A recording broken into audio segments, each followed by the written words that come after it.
കൊങ്കണിയിലുള്ള ഒരു ഫോക്ക് സ്റ്റോറിയാണ് കൈളോ ആൻഡ് ഗുർബജി.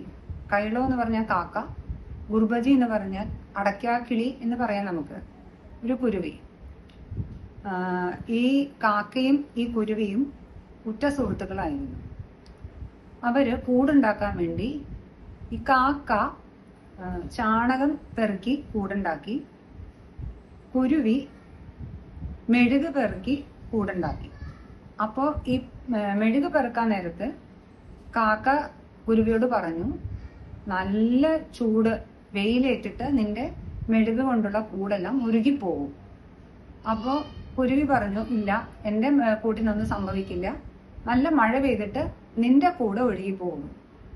എന്തെങ്കിലും ആവട്ടെ, ഒരു രാത്രി തിമിർത്ത് മഴ പെയ്തു. പറഞ്ഞ പോലെ ഈ ചാണകം കൊണ്ടുണ്ടാക്കിയ കാക്കയുടെ കൂടെ ഒലിച്ചു പോയി. കാക്ക നനഞ്ഞ് വിറച്ച് കുരുവിയുടെ വീട്ടിലേക്ക് വരികയാണ്. എന്നിട്ട് കുരുവിയുടെ വാതിലിൽ തട്ടി വിളിച്ചു, കുരുവി കുരുവി, ഞാൻ ദാ മഴയത്ത് എൻ്റെ കൂടെല്ലാം ഒലിച്ചു പോയി, തണുത്ത് വരച്ച് നിൽക്കുകയാണ്, എന്നെ ഒന്ന് എൻ്റെ വീട്ടിൽ എനിക്ക് അഭയം തരാമോ എന്ന് ചോദിക്കും. അപ്പോൾ കുരുവി പറയും, നിക്ക്, നീ അവിടെ വെയിറ്റ് ചെയ്യ്, ഞാൻ എൻ്റെ ഭർത്താവിന് ചോറ് വിളമ്പിയിട്ട് വരാം. കുറച്ച് നേരം കഴിഞ്ഞു കാക്ക പിന്നെയും മുട്ടും കതകില്. എന്നിട്ട് പറയും, കുരുവി കുരുവി ഒന്ന് കതക് തുറക്കുക, ഞാനിവിടെ നനഞ്ഞ് വിറച്ച് നിൽക്കുക.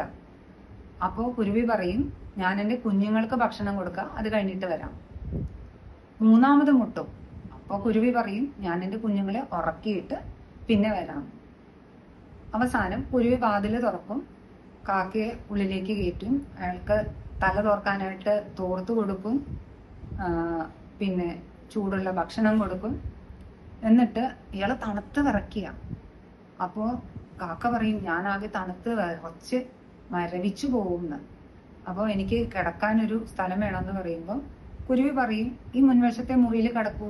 അപ്പോൾ അയാൾ പറയും, അയ്യോ പറ്റില്ല പറ്റില്ല, എനിക്ക് പേടിയാവണം, എൻ്റെ വീട് ഒലിച്ചു പോയ പോലെ ഈ മുറിയും ഇടിഞ്ഞ് താഴെ പോയാലോ. അപ്പോൾ എന്നാ കുരുവി പറയും, നീ അകത്തെ മുറിയിൽ കിടക്കും.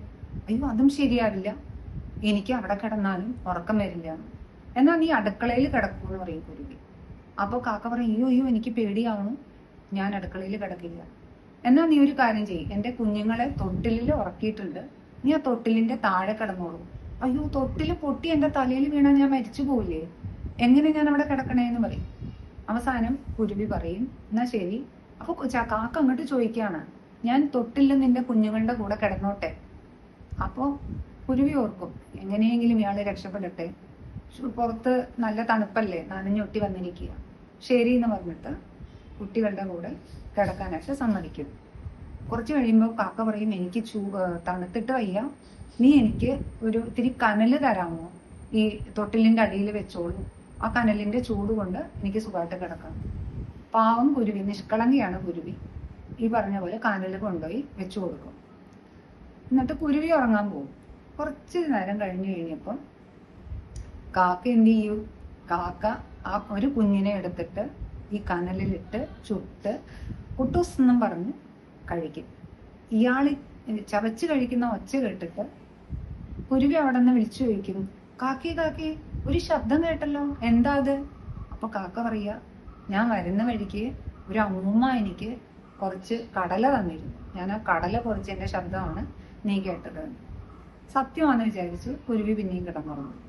കുറച്ചു നേരം കൂടി കഴിയുമ്പോൾ ഇയാൾ രണ്ടാമത്തെ കുഞ്ഞിനെ എടുത്ത് ഇതുപോലെ ആ ഇതിലിട്ട് കനലിലിട്ട് ചുട്ടിട്ട് ഇയാൾ കുട്ടൂസ് എന്നും പറഞ്ഞ് കഴിക്കും. അപ്പോൾ പിന്നെയും കുരുവി എണീച്ച് ചോദിക്കും, കാക്കി കാക്കി, എന്ത് ശബ്ദമാ കേട്ടത്, ഒരു ശബ്ദം കേട്ടല്ലോ. അപ്പൊ പറയും, ആ അമ്മൂമ്മ തന്ന പട്ടാണിയാണ് ഞാൻ തിന്നത്, അതാണ് നീ കേട്ടത്. ഇതുപോലെ കാക്ക ഈ കുരുവിയുടെ എല്ലാ കുഞ്ഞുങ്ങളെയും കനലിലിട്ട് ചുട്ട് തിന്നും.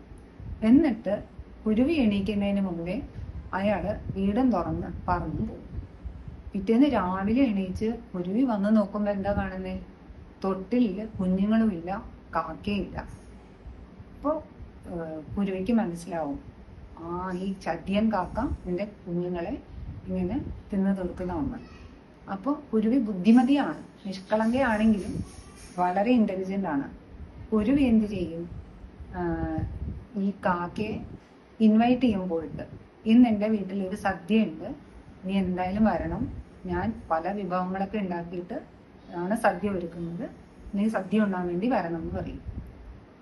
അതിമോഹിയായ കാക്ക ഭക്ഷണം കഴിക്കാനുള്ള കൊതി മൂത്തിട്ട് ഈ കുരുവിയുടെ വീട്ടിലേക്ക് വരും. കുരുവി ഇയാളെ വയറ് നിറച്ചു കൂട്ടും. പായസവും 2-3 തരം പായസവും പപ്പടം പഴമൊക്കെ കൊടുത്തിട്ട് കാക്കയെ വയറ് നിറച്ചു കൂട്ടും. വയറ് നിറഞ്ഞു കഴിയുമ്പം കാക്കയ്ക്ക് സ്വാഭാവികമാണല്ലോ ഉറക്കം വരും. കാക്ക അവിടെ തന്നെ കിടന്നുറങ്ങും.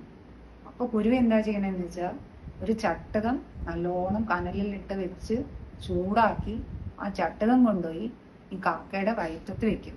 വയറ് പിളർന്നിട്ട് ഈ കുഞ്ഞുങ്ങളെല്ലാം പുറത്തേക്ക് വരും. എന്നിട്ട് കാക്ക ആ ചത്ത് മലയ്ക്കും. കാക്കയെ വലിച്ചവർ പുറത്തിടും. പിന്നെ കുരുവിയും കുഞ്ഞുങ്ങളായിട്ട് സുഖമായിട്ട് ജീവിക്കും. ഫോക്സ് സ്റ്റോറിയാണ്. കനലിലിട്ട് ചുട്ട് തിന്ന കുഞ്ഞുങ്ങള് എങ്ങനെ കാക്കയുടെ വയറ്റിൽ നിന്നും ജീവനോടെ പുറത്തു വന്നു എന്നൊരു ചോദ്യത്തിന് ഈ കഥയിൽ ഉത്തരമില്ല. ഇതാണ് കൈലോ ആൻഡ് ഗുർബച്ചൻ.